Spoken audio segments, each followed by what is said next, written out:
Good evening, dandies. Welcome to Undetermined, the podcast.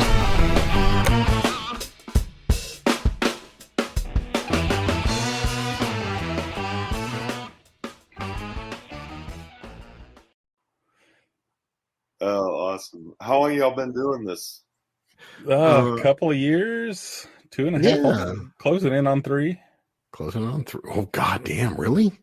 Yeah. 3? I think it was February 19. Oh, no. Oh, wow. Yeah. That's awesome. Yeah. A minute. It's been a minute. Something like that. Very cool. Yeah. Yeah, we're having a good time. Yeah. I like it. I like it a lot. That's awesome. It's fun. And it's super cool to have you on tonight. Absolutely. Thanks so much for having me. Oh, man, it's a pleasure. We welcome the masterful John Heintz from the Big Ol Nasty Getdown. Yeah. Joins us tonight. Hey, how's it going? Hey. It's good. We're really happy to have you, man. Thank you. I really appreciate y'all taking the time to hang out and chat. Well, you're a fascinating guy. At least, you seem to be. I'm hoping we're going to find out that's true. I hope so. I mean, I hope you guys aren't at the end of it thinking, oh man, what a oh shit, we're really scraping the barrel now. Yeah, exactly. Yeah. Exactly. No, we've done some barrel scraping for sure, but I don't think.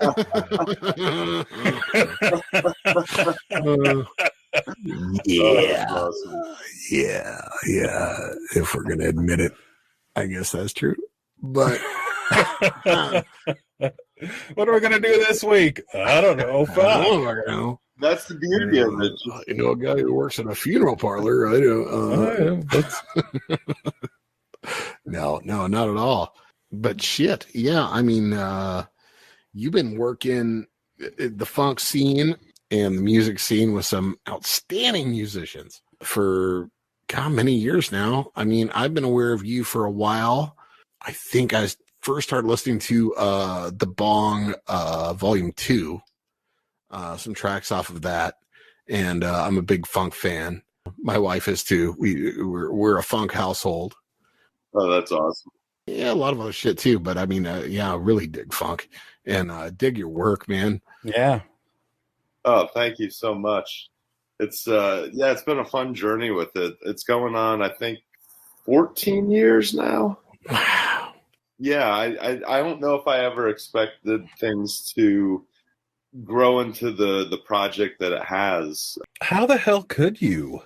Yeah, it was one of those things that in the very beginning it was logistically looking like it was going to be an impossible endeavor, and we were able to overcome a lot of the logistics on the first album and thought, maybe we'd have similar luck with the second album, and then it just somehow really kind of took hold, and the process for the way we do the albums really worked out well. And because of the size of the operation and the number of players that are involved, some of those earlier issues, particularly on the live side of things, lessened because we had a lot more people to reach out to in the event that some of the people that were on the tracks weren't available. So it just became I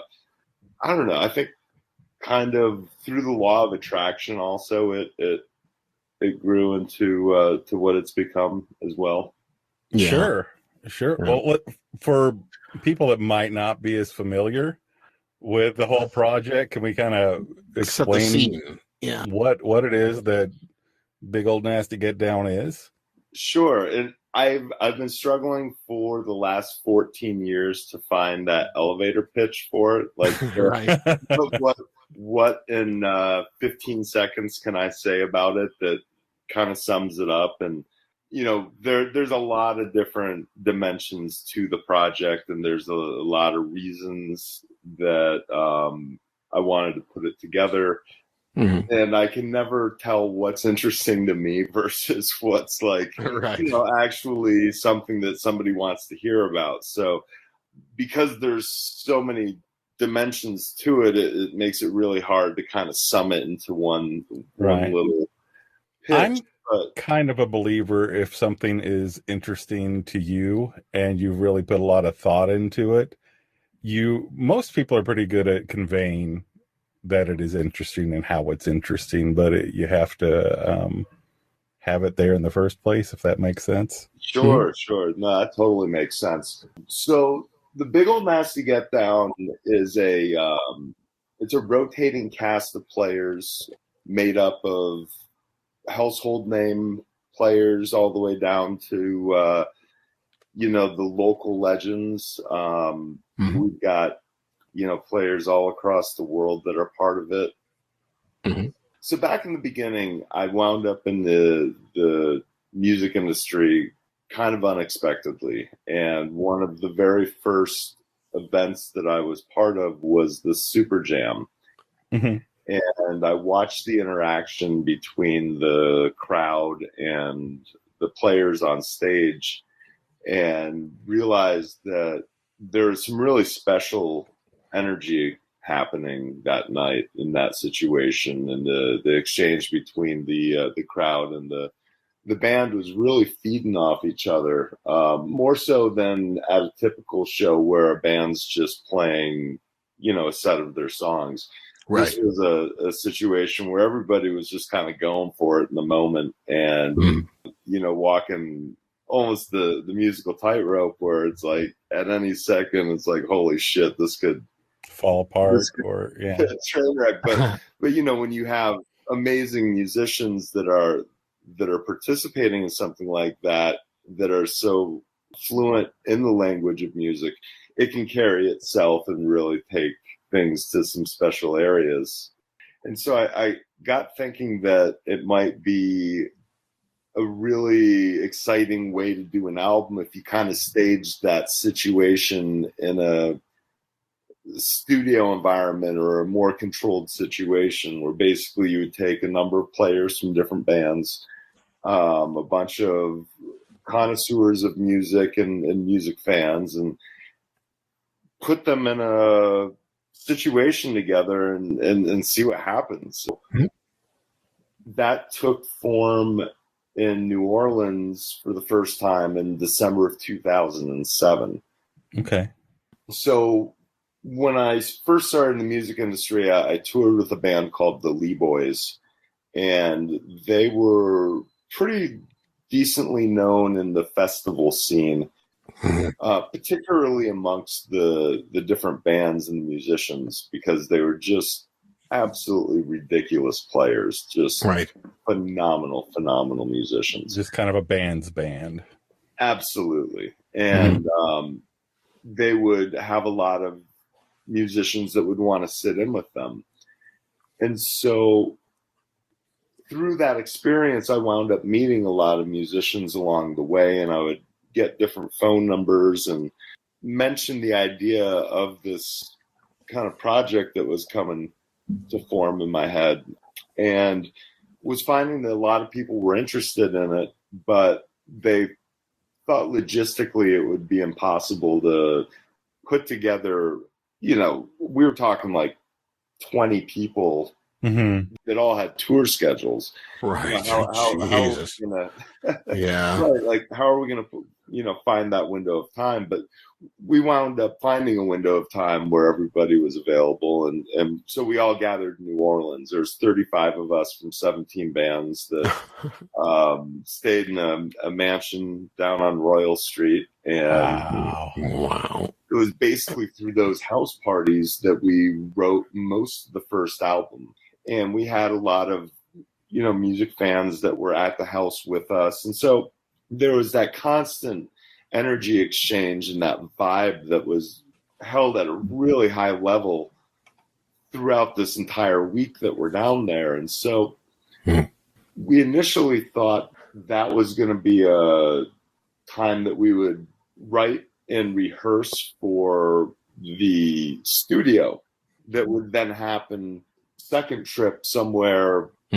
You know, I can't remember what we were basing it off of, what it was going to be, when we had money again, or when we had I don't remember what we were necessarily thinking the need to do that secondary thing was. Yeah.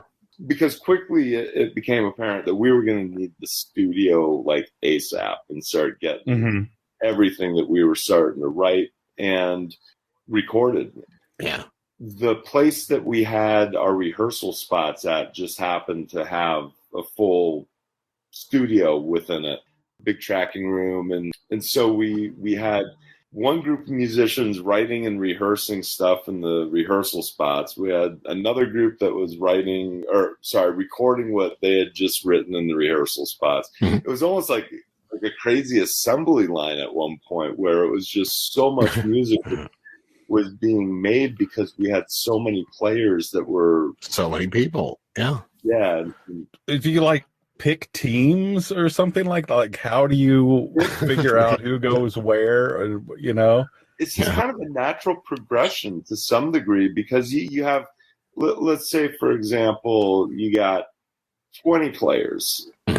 Maybe 10 of those players will be writing something together. You got another group that might be eating.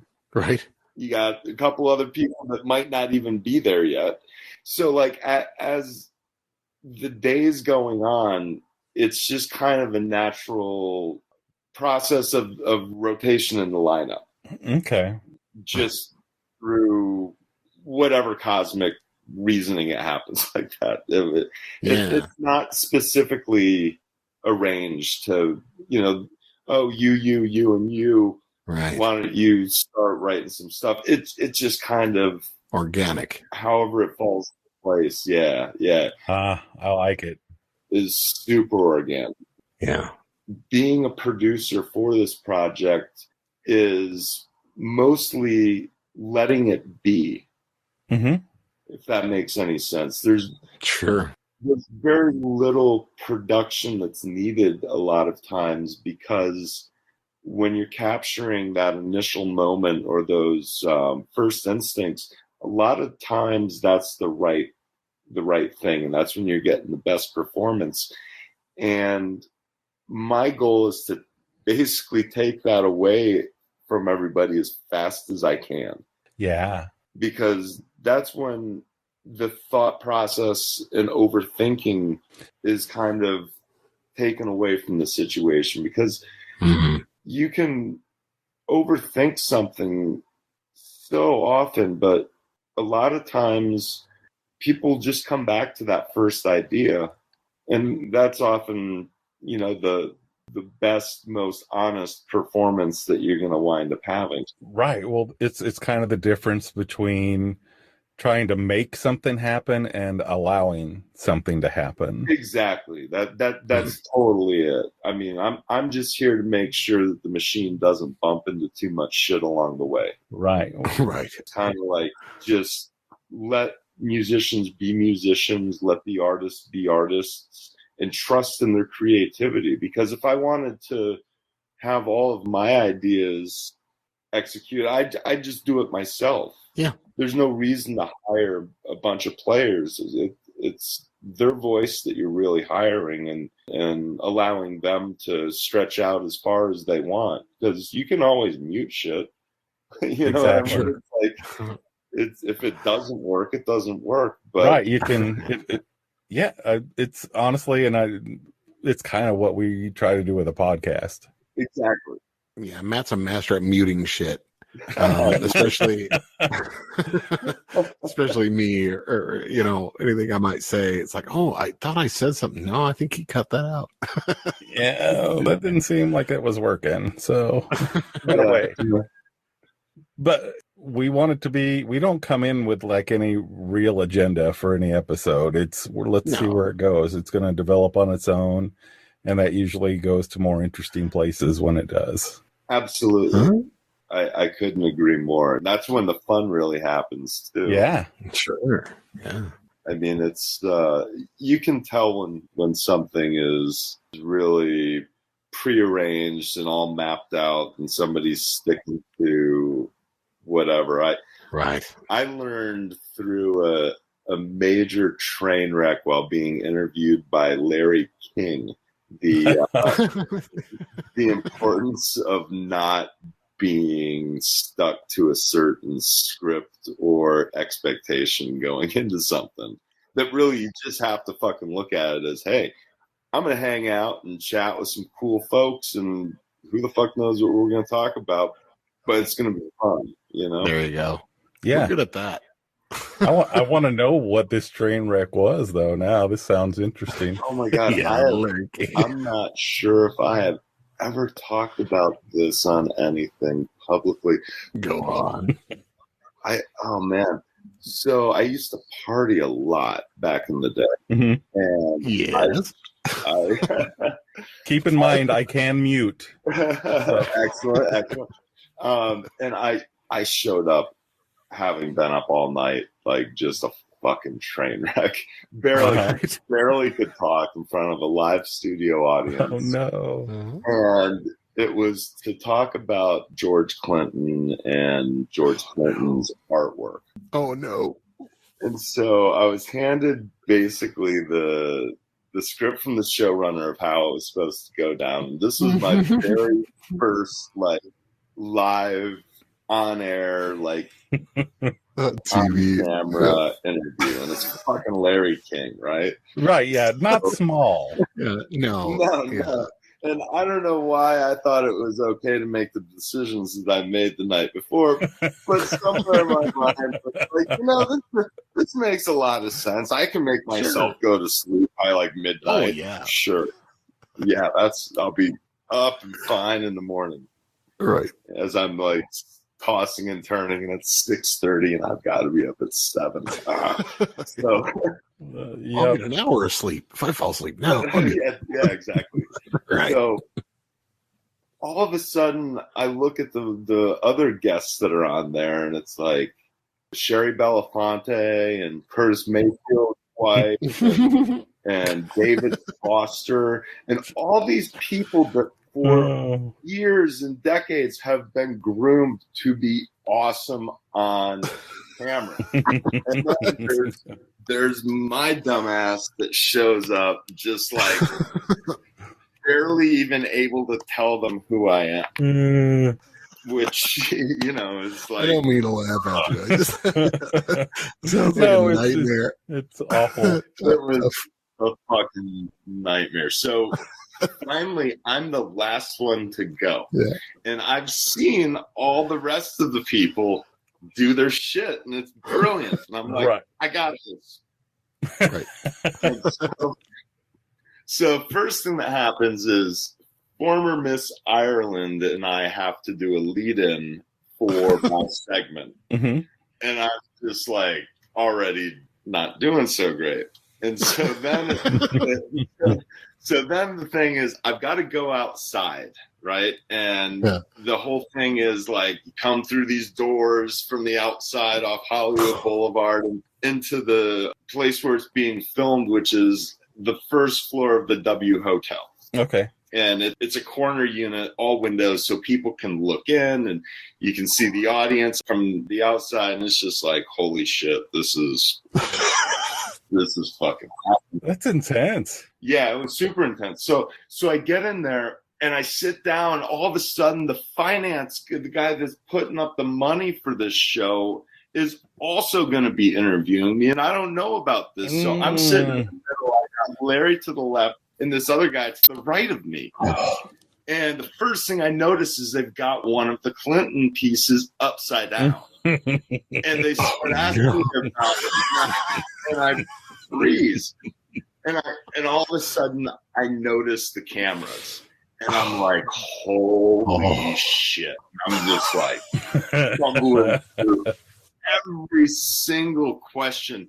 And at one point, there was Larry's ex-wife, Sean, was doing a segment with him for me. And I think it may have been with Sherry Belafonte. And she fucked up or something in her monologue or whatever and was like, stop, let's cut that again. I'm like, okay, cool. So at one point, I pulled the stop. ask me that question again. Right in the middle of everything. And that's when it really hit the fan, because now everyone's looking at me like, what the fuck is this guy doing? Is he like trying to produce? Like he's prominent, and now he's trying to produce it too. It's like, what? So yeah, that was the Larry King disaster. Thank God. I don't know whatever happened to the footage of it. I mean, this is going back years. If it was a little bit fresher, I probably wouldn't be talking about it. But this is one of those things that now I look back, because I don't do the same things I used to do so far as partying and blah, blah, blah, blah, blah, blah, blah. So I can look at it with some humor now, but holy shit. Don't worry. That was a fucking nightmare. We'll find it and we'll post it. If you can, I would love to see my most shameful moment ever. And I would like to share that with all of you. Like, what's the point of having a shameful moment if you can't share it with people? Right. Those are the best moments, though. I mean, those are the ones that make you human. Right? Because everybody relates to that on some level. Everybody's had that moment. Yeah. Maybe not on quite that scale. No, I can't. But it makes everything easier from that point forward, right? Yeah. Because it's like when the worst that could happen happens, you can only go up from there. That's literally the same shit that happened. Not with the partying situation, but the same thing that happened when I wound up on the road to Lee Boys, because it was totally unexpected. And so I wound up getting invited to their show, and they, like, right in the middle of the song, they invited me up to come sit in. And the bass player played a 7-string bass. And I hadn't plugged into anything in forever. I hadn't played in a band since I was in high school.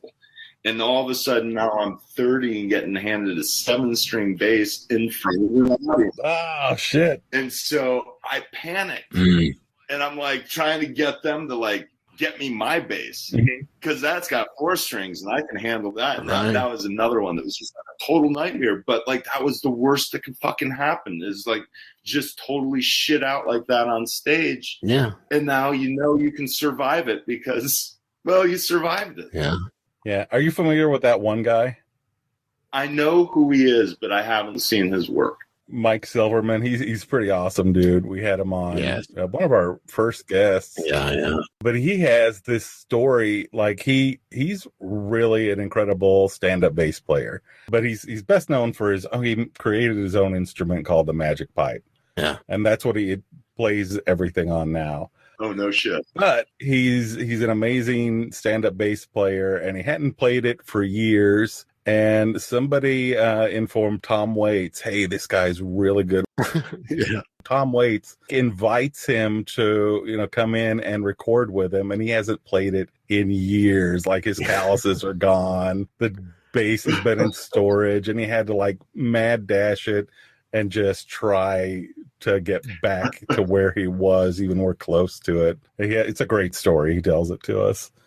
I'm going to have to check that out. That's something that you got posted? Yeah. Yep.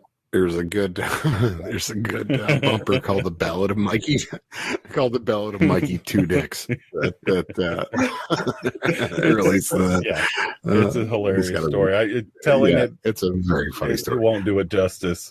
You have to listen to his telling. You do. Oh yeah. Really.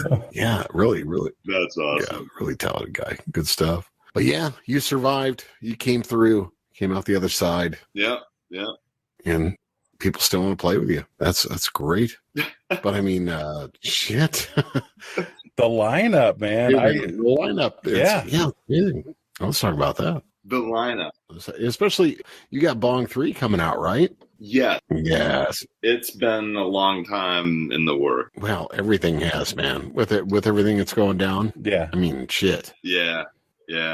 Believe it or not, last year, though, as awful as it was seeing what happened to the live music scene and a lot of my friends and whatnot, it was literally the most productive year I've ever had. Wow. Well, that's great. Mm-hmm. That's good to hear. Yeah, I'm super grateful for that. And a lot of that was because everybody was home and because it's a project that's, made up of players from all these different bands. Yeah. So what would usually take a couple months and 8 or 9 phone calls was coming back in 24 hours. Yeah. When I would send tracks out. And I figured out how to do everything from a remote situation and have it sound like everybody's in the same room. So that opened up I guess that opened up the ability to expand the lineup tremendously, because it wasn't about having to choose 20, 25 players to invite to a week-long session to write the stuff. Now it's, okay, I can find an arranged drum track that we recorded maybe 10 years ago and send that off to a bass player for the first move or a keyboard player for the first move and let them play whatever the fuck they want on it. Right.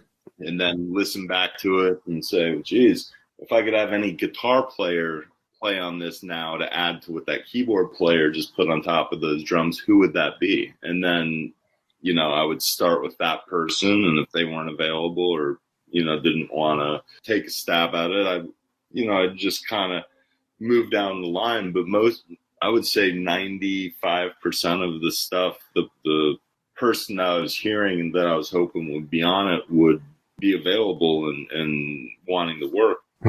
So there was like 80 or 90 songs that I would say got put into production last year, most of which are either done or, probably 75% of the way done. Wow. And none of the songs have the same lineup. It was just literally, kind of just passing it around. Nice. Wow. How do you even keep track of that many players on that many to know, like, oh, wait a minute, who played guitar on that? Who played spreadsheets? Spreadsheets. Yeah, endless spreadsheets. I used to be able to do it all in my head. Yeah, but I'm now just getting old. How could, with the number of people you're working with now? I mean, you're getting into hundreds now, aren't you? Yeah, there's probably somewhere around 250 people that have been part of the project. Wow. Yeah, it's been a pretty magical journey in a lot of ways, just getting to mess with some of these people that I grew up listening to and being able to create something new with them and have them excited about what we did. Yeah. It's got a lot of cool aspects. Yeah. Those royalties are going to be a bitch. Right? Yeah. You get 20 cents, you get 15 cents. I think yeah. I'm sure they're all in it just for the music. Yeah.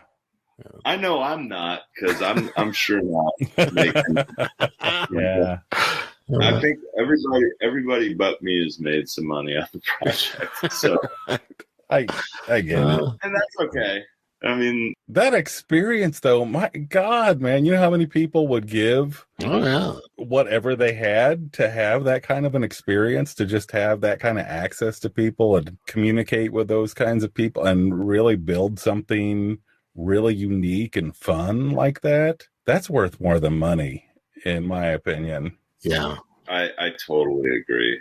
Yeah, I mean, to be able to experience things on that level, yeah, it's part of the non-financial rewards that come with it. Yeah.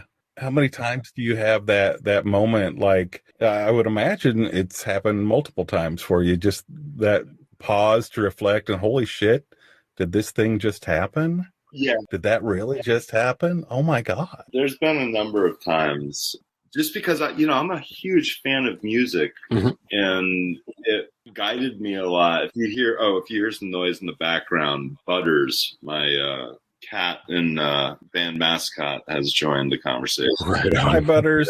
Hi, Butters. And now she's biting me. There we go. So, I mean, because of that, like, there's so many times that I'll just be like, whoa, that's fucking wild. Yeah. Like, I remember we had a session where Stephen Perkins from Jane's Addiction was drumming in the morning, and Chad Smith from the Chili Peppers was drumming in the afternoon, same session. That's insane. And that was just like, oh my God, how did this happen? Yeah. having a session where you've got, I don't know. I mean, there's just so many crazy situations that have happened. Well, I mean, George fucking Clinton for yeah. He opened up a lot of doors. Yeah, George was a huge. I don't know, him getting involved so early on in the project, right, was huge. But in other ways, it was something that we had to be super careful with, because when you have somebody like George get involved, all of a sudden it's now a George Clinton project. right. Mm-hmm.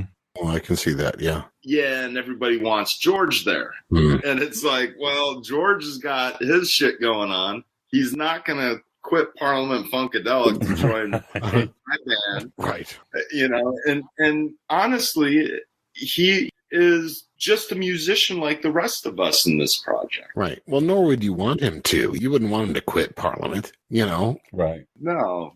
I mean, it's like that with anybody that's participating in this band. This is a secondary home for them. Right. Not something that's to compete with or take anything away from their primary band or their, you know, what they're doing. This is just a place to just expanding horizons a little bit, trying to do something a little bit different, and just having some fun. Yeah, mix it up with some different folks, and you know, and that's one of the things that has been really nice to hear over the years with some of the sessions, because you know, I mentioned originally that the way we were doing the albums was getting together at these houses and doing these week-long house parties and writing the albums. Uh-huh.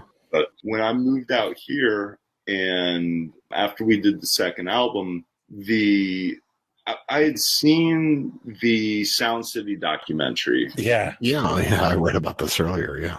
Yeah, it was a trip, and I was like, shit, you know, that's the board that I want to mix Volume 2 on. Mm-hmm. The Neve board. Yeah, the Neve. The Neve, yeah. The Neve. Because we've used Neves on, I think we've used Neves on all of the stuff with Volume 1 and Volume 2 when we were tracking. Mm-hmm. Oh, okay. And we mixed at George's. He's got a 80s Neve at his place. Mm. But it's not like the one that Dave's got. Mm-hmm. And so it just so happened that I knew somebody that knew Dave's wife. Mm. And I had just about given up on the idea of trying to go up there and mix the album. And then within 8 hours or something, after finding out that this person had a way to be able to get in touch with the studio, we had the go-ahead. Wow. And we got 5 days there, and we went up there and we mixed it. And when we got up there, like, everybody was so nice, and we were thinking, well, I wonder if they're just paid really well. Yeah. Like, you know, and it's like, right. You know, it's a happy place to work. But no, they were like really genuinely nice and treated us so well. And we developed a great relationship with all of the guys that ran the studio up there, almost to the point, like, when we finished that last day, it was almost like the last day of camp, and everybody was sad to go home and everything. Yeah. So we just started doing session after session after session up there, and that became more of a day session type of thing, where I call a bunch of cats, you know, from in town, and we just go and do whatever for 10 hours up there and see what we could come up with. And that's how that process kind of evolved from the houses into the day sessions, because it's, you know, when we do the house type of thing, it's so fucking expensive to fly everybody there. Yeah, I can't imagine. Oh, Jesus, yeah. It's gnarly. And I would rather be able to put those just logistical expenses into the players' pockets. Mm-hmm. You know, so now it's evolving more into just no studio at all. You know, I get some ideas in my mind about some drums, and I'll hit up one of my drummers and ask them to arrange something that's 102 BPM that's, I don't know, 3.5 minutes long. Yeah. That goes A, B, A, B, C, B. Yeah. And they shoot it back to me, and then I'll pick a bass player or a keys player, and off it goes. And, you know, it makes it way, way easier now.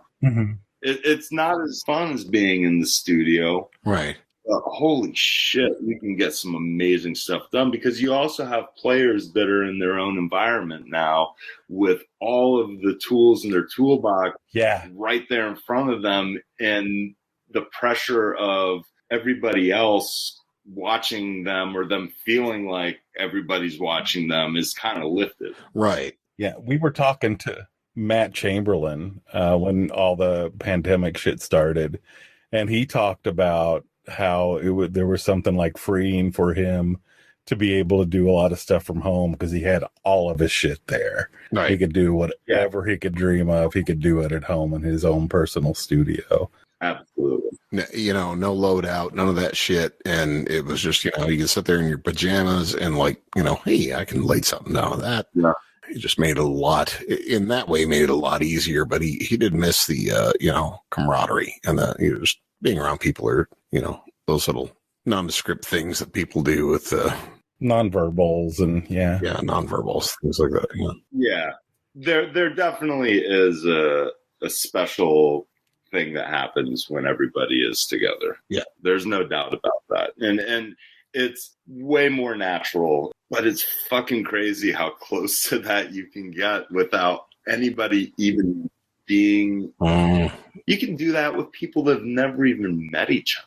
Yeah. And that's it's mind blowing, some of the things that you can do now remote. And I feel weird saying that, because I was such a purist with, one, analog, two, everybody being together. Yeah.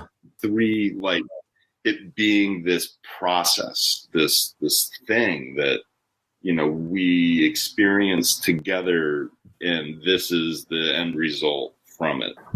Versus, hey, remember that time I emailed you? Well, I emailed like 5 other people too. And this is what everybody came back that, you know, and this is now how it sounds. Surprise. Yeah. You know, that's cool too, but it's different. Yeah. It's the new normal though, isn't it? Yeah. In a lot of ways. I mean, it's like what we do. I mean, we communicate with everybody online. In a lot of ways, we've done a, you know, studio recording, but it's like, you know, it's most of the time it's this. Yeah.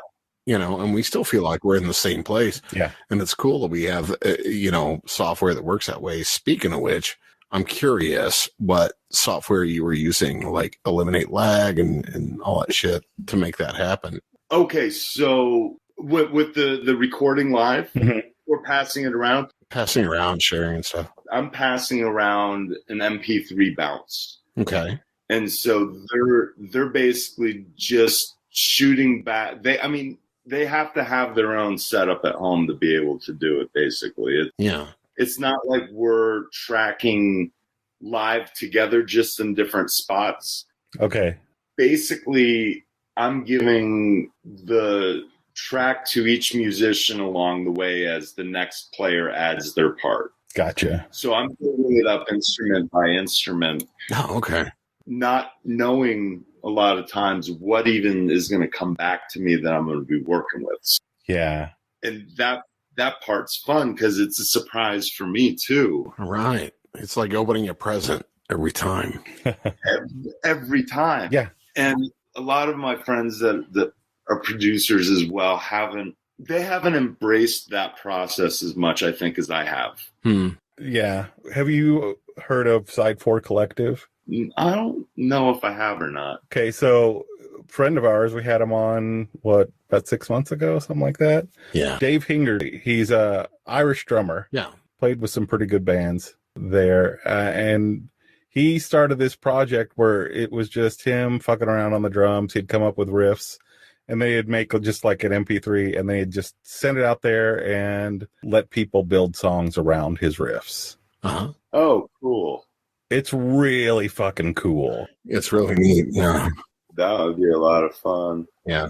So last year, the way this whole remote thing kind of started was I had this idea for a project that was going to be taking the same exact drum track and send it to my favorite 15 bass players and see what they come up with. And so I did. And everybody sent me back their take on that drum track that I sent over, and nothing sounded alike. Right. Obviously, you know, it was kind of an experiment to see, you know, just how far you can go creatively using the same template. Right. So I built up every one of those tracks into its own song. And literally, it's impossible to hear a lot of times that it's even the same drum beat. Like, you can't even tell it's the same BPM half the time because what happens is, for example, you send it to a bass player. Well, where the bass player is placing the notes on top of that drum track is going to differ from track to track. So you're getting different accents of the drums that are coming out through the mix that aren't being covered up by the other instrument. So it gives it a different feel altogether in that aspect. But then if you go super jazz on it, you can actually make it sound 10 BPM slower than if you put something that's a little more metal based on it. But it's literally the same drum track. So I did this with a Jack Irons drum track, and I did it with a Chad Smith drum track. And that's one of the albums that's going to be coming out hopefully next year is this collection of songs that are off of this one drum track. Have you ever tried, and it sounds like it wouldn't work, but I'm just so curious because I like to mix shit up.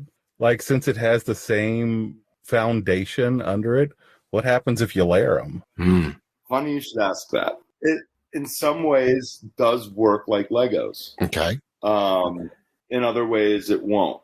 But in a couple situations, it did. And it was just because I had run out of option. Okay, so we had this one song that was basically moderately political that was in production. And everybody sang their part. And then I sent it off for the last vocalist to write their part and sing their verse. And it comes back. It was like smoking about. He was talking about smoking weed and himself. And I'm thinking, holy shit! This is not at all like it's supposed. You know, this is not going to work. But it was a great verse and a good execution of it. So I was like, fuck. I wonder if I could move this over to another song that actually had something weed related to it in the title. That was on the same drum track, and it fit like a Lego. It was perfect, and I sent it back to the dude, and he couldn't figure out like what the fuck had happened because it's like he had tracked to it. And how much weed were you smoking, man? You don't get it? Right, exactly. Don't you remember this was the song? Yeah, no, this totally. What are you talking about? Yeah, so that was definitely a trip. I haven't gone too deep with that yet, but as soon as the album drops, then I'll start getting really crazy with different mixing and matching. But I had another one recently where I was able to take some vocals from a session 13 years ago and edit them into something that sounds like the vocalist tracked it to the song that didn't exist until like 3 months ago. Oh, wow. You can really do some interesting things these days. Yeah. Oh, geez. Yeah. I mean, everything from pedal arrays to just the technology we have is just, I'm looking at getting one of those like Spark systems for for my guitar and running it through the computer. And it's like, I don't have enough time in my day. Yeah. You know, for how much shit I could possibly do and how much stuff I could tweak or edit. I mean, that's all I would do, man. To keep that together with the cast of characters you got is really impressive. I got to say, man. Oh, thanks. Yeah, and not just go off on a tangent. Just wind up in a hole. Yeah, where some people could. And it's like, oh wait, I got to put an album out. That's right. Yeah, I'm supposed to be doing some shit. Yeah. It's easy to wind up forgetting about that and just continuing to just produce more and more and more and more. Yeah. Because the minute you putting the album part out's the shitty part. Yeah, for me, right. anyway. Yeah, I can see that. Totally. Yeah. I love the process of creating it, but God, there's so much on the other side that's a nightmare. No, I totally hear you. Like, I love doing I love this part. This is my favorite part of doing the podcast. Editing, I'm, sometimes it's fun. Sometimes I'm like, oh my God, I'm ready to get through this. Yeah. Right. It's just, and then we get to like the social media and posting it and, what do I want to write? And, right. I don't want to do any of that. I just want it to all take care of itself. Right. Yeah. That's the way to do it. I wish I could find a team that was able to execute the master plan. That's what we all need. We all need a social media goblin. Yeah, no shit. Yeah. Now hiring at Undetermined the Podcast, paid in a free T-shirt. Right. Yep. Undetermined the paycheck. Undetermined the Yeah. paycheck. The paycheck to be determined. Yeah. We need it. We need internet goblins. That's what we need. Those people who can figure that algorithm out. Let's get them algorithms. What a fucking nightmare trying to keep up with that stuff. God, tell me about it. It's awful. People trying to get us on the tickety talks and the whatnots, and I Yeah. don't know. I can't do it. I haven't done TikTok yet. I can't even wrap my head around it. I mean, like I say, we are everybody who's been on the show. They're our best customers. I was just like, oh man, we love the fucking show. We had a great time, and welcome to share it. And then, Well, that's kind of, hopefully that's a sign that it's something worthwhile. yeah, And I would say it's probably similar with you, right? Yep. Constantly, John and I are like, how the fuck did we just do this again? yeah, Or how do we, and then not even nearly the scale that you're doing it on. We're both just like, holy shit, we're awesome. yeah. Just that we, not like full of ourselves, but more of a, how the fuck did we pull this off? Right. Yeah. Totally. No, it's like bringing any idea to life is like major, no matter how big or small it seems on paper. Like just the follow through is the big part. Just making the shit happen and sticking with it, Right. I guess that's it. Just keep grinding. That's what they say to do. Anyway. Yeah. I'm going to stick with that advice. Yeah. Hey, man, I would be remiss if I didn't talk about that fucking amazing bass that Tony just made for you. Oh, yes. That thing is fucking sweet. Mm-hmm. Oh, thank you. Yes. Oh, that's so cool. From Manabasso. Yes. Tony makes these amazing custom basses. He's out of Oregon, isn't he? Yeah. I think he's Bend.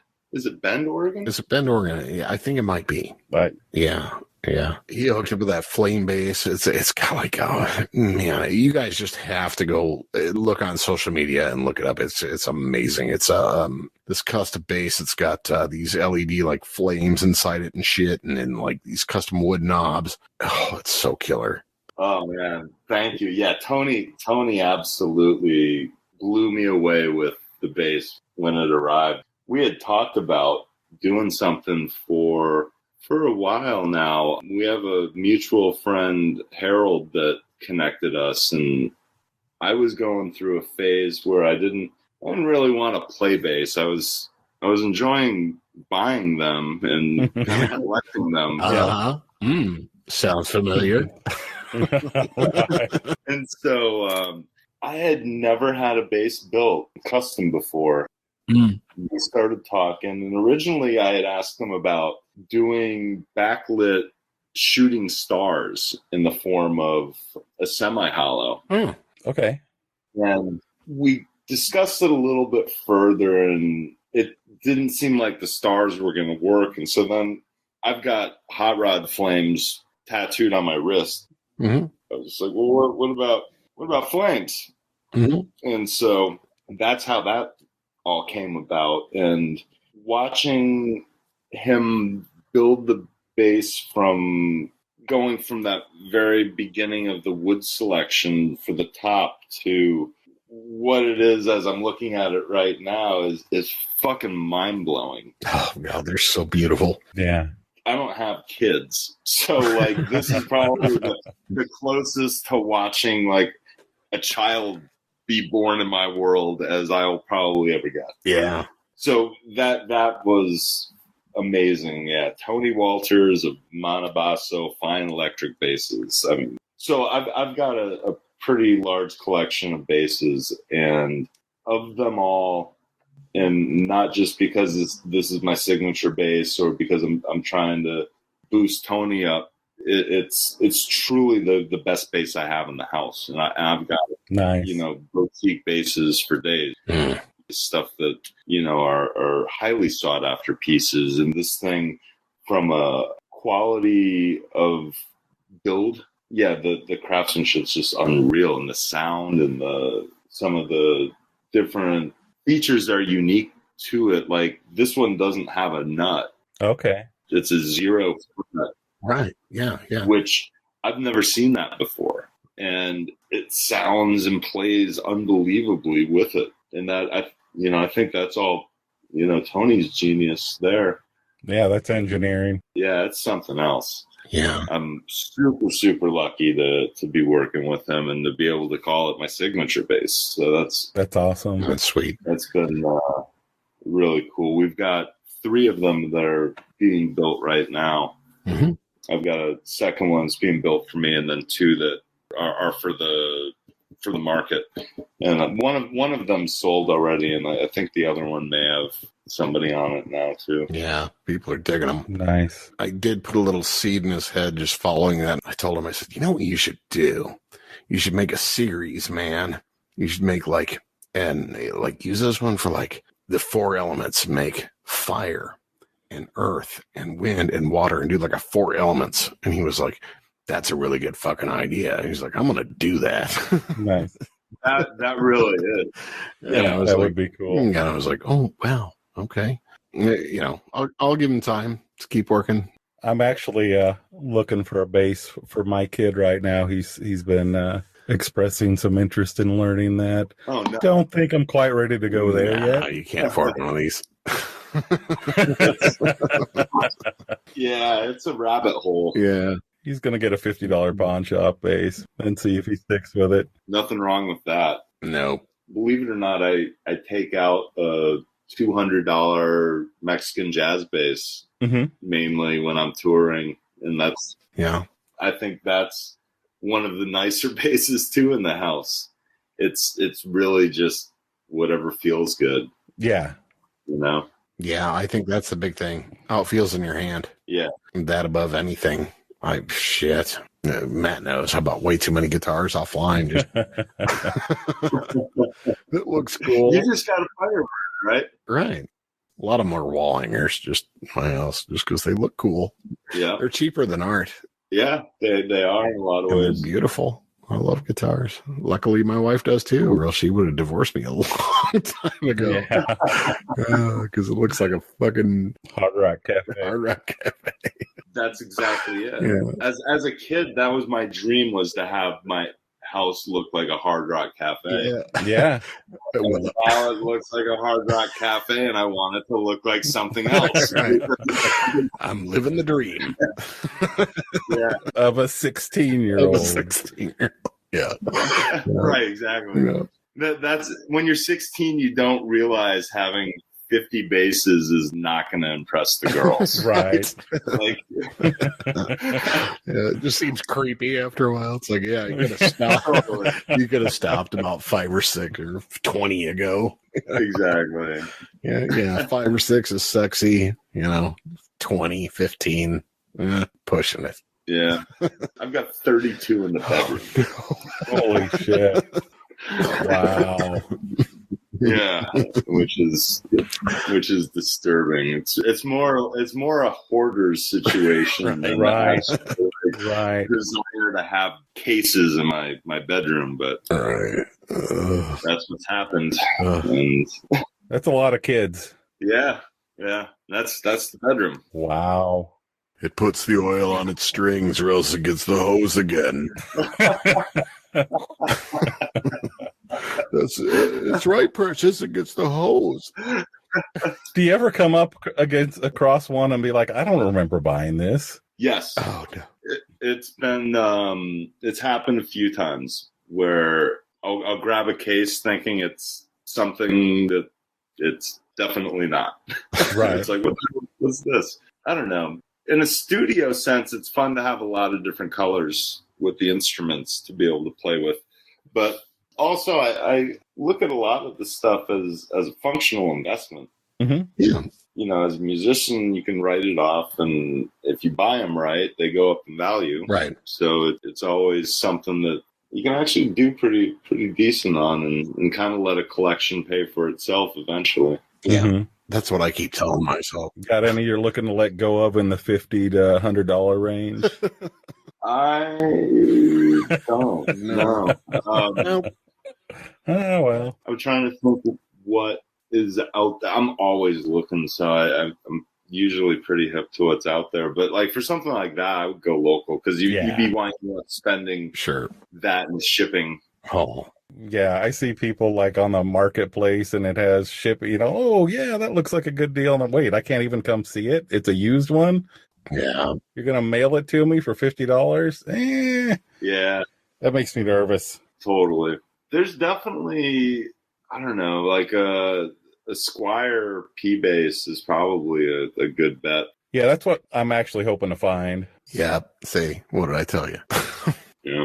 Something along those lines, because it's versatile and it's gonna give you that sound. Yeah, that's the classic P-Bass sound for the most part. Yeah, and they're a workhorse. Yeah, they're a 2x4. I mean, they're just a flat plank. I mean, they don't break down. They don't, Yeah, that's what I told them anyway. It's like, don't buy like a hollow body or some shit like that for your kid for the first one. Just get a big plank workhorse. Make him play it like a barbed wire fence, Make him work for it. Yeah, it was like that first shitty Epiphone Les Paul I bought. Just, the action's got to be like 3 inches off the fret. Yeah. You got to work for it, man. You get those calluses up. Yeah. So you're getting together Bong 3. And what do you think the new album's going to drop? I'm hoping to be able to have it out by end of spring, probably. Okay. Yeah, it's so the music's for the most part. Hang on, let me just open up the file real quick. 'Cause I'm working on 3, 4, 5, and 2 others. The Chad drum and the Jack drum albums.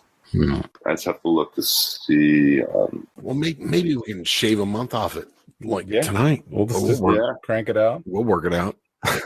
Yeah, totally. It looks like, for the most part, everything's done tracking wise. I've got to fly the vocals in on 2 songs and then mix and master, and that's done. Just waiting on the artwork and the layout for that, and then put that order in for the vinyl. And then it's like volume 4 is pretty close to.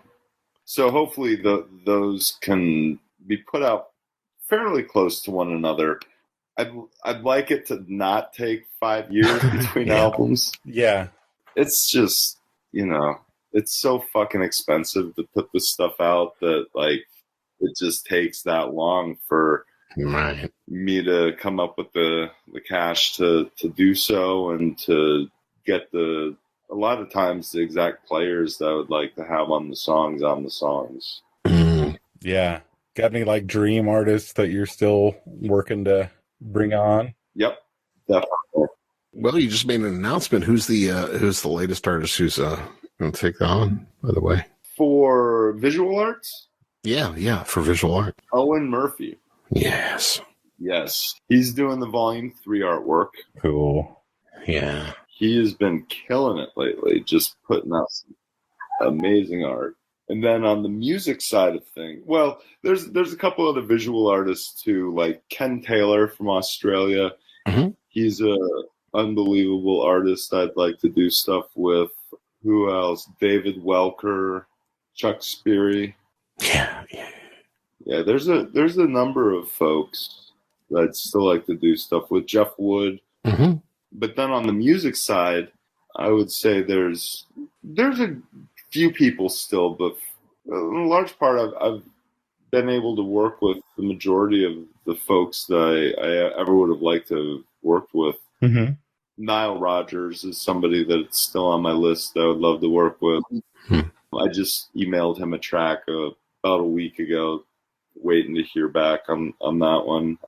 Geddy Lee's one that I would love to work, and Alex Lifeson too. Sure. Yeah, why not? Either of them would be amazing. Oh, those guys. Yeah, those guys. So I recently got in touch with Geddy because I bought one of his basses. Oh, wow. A year ago. Me and my business partner wound up buying it. Huh. So that put me in touch with him just to verify everything and so on and so forth. But I haven't had the courage or I haven't developed the relationship enough to ask. Right. Yeah, I get it. One of these days I might. Well, there's some sometimes you really look up to someone so much that it is scary as fuck to ask. Yeah, it is, and in a lot of ways, I've almost become desensitized to it because I've been, you get rejected a lot too. Sure. During the process, I mean, you figure there's but 250 people that are part of it. I mean, think about how many no's I've probably had to have heard over the years. Yeah. There's a certain, you almost desensitize to it, or you don't really become starstruck around the musicians or whatever. But there's still, a couple out there like Geddy that's, holy shit, that's Geddy Lee. Yeah. Yeah. About 12 years ago, no, maybe it was 10 years ago, I started managing for a brief period before he passed away, Jay Adams, the skateboarder from Dogtown Z-Boys. Okay, yeah. And I was around all of the old Powell and Peralta guys and all the Dogtown Z-Boys guys, and I was losing my shit. Yeah. Like, internally, like, holy God. Mm-hmm. These guys, like, oh my God. This is incredible. Right. But, like, you put me in that same world of musicians or movie stars or whatever. It's like, I don't have that same thing. But for some reason around the skaters, Yeah. it was just like my fucking mind was blown. And, it was probably because there's a lot more exposure to that as a kid. Sure. Seeing, them flying in the air than, I was getting on the music side of things. Mm. So that was, left a massive impression on me. But yeah, Geddy was on similar level though with the skaters. That was just like, holy shit! Like, he just replied like, whoa. I get it. We're the same way. I think with like asking people on the podcast. Mm-hmm. I think we've gotten to a point where we're pretty comfortable with the thought that somebody's going to say no, or more likely just not say anything at all. Yeah. That happens a lot. Sure. But there are some that I'm just like, I can't bring myself to ask them. Right. Yeah. And there are others where like Matt is invited and it's like, oh, hey, we've, he was talking about Matt Chamberlain earlier. It's like, oh, I got the drummer from Pearl Jam. I'm like, yeah, cool. It's around. And, I've got, but I'll be just freaking out about some really obscure Chicago industrial band that nobody knows. Yeah. And I'm like, oh my God, I can't talk to him. Oh my God, he's coming on the show. What do we do? I'm just fucking fangirling and I don't know what to do about it. I'm like, oh fuck, I'm nervous. Like, really, they sold like 20 records, dude. What do you? Totally. I know, but I had one. And it was my favorite. So yeah, it's all you build that iconography up in your mind, and sure, absolutely, I can totally see that. Yeah, we go through it a lot. Yeah. At the end of the day, we're all living unlikely dreams right now. So it's... Sure, just fucking roll with it. Yep. Yep.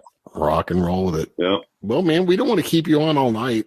No problem. Is there anything you want to throw out or plug or that we haven't already got to? Everything's kind of slow in my world right now, so nothing really to plug. I mean, we've got our website, www.thebigolnastygetdown.com. Mm-hmm. We've got a store some fabulous merch. Yeah, I saw John sporting one of your caps. Oh, it's sweet. Yes, thank you, John, for scooping that up. The fucking Stozo hat. Awesome. Yes. Yeah. Stozo design. Stozo the Clown. Yeah, he's a big figure in the Fishbone and P-Funk world. Yeah. Absolutely. I love that fucking hat. I wear that hat everywhere. Hell yeah. That's awesome. Where else can we get your shit? I think that's pretty much it. I mean, we're on all the digital platforms. Check out volume 1 and 2 there. But yeah, I mean, I've been laying low, so like I haven't really. Yeah. I haven't had anything to pimp in a minute. Yeah. Check your streaming devices. Say, "Hey Google, play the Big Ol Nasty Getdown." Yeah. Or say, "Alexa, play the Big Ol Nasty Getdown." Bam. There you go. Absolutely. John Heintz, thanks for coming on, man. Absolutely. Thank you so much. This is a blast, man. We'd love to have you back on sometime. Yeah, really good time. Oh, yeah. This was so much fun. Thank you both for having me. I really enjoyed this. Cool.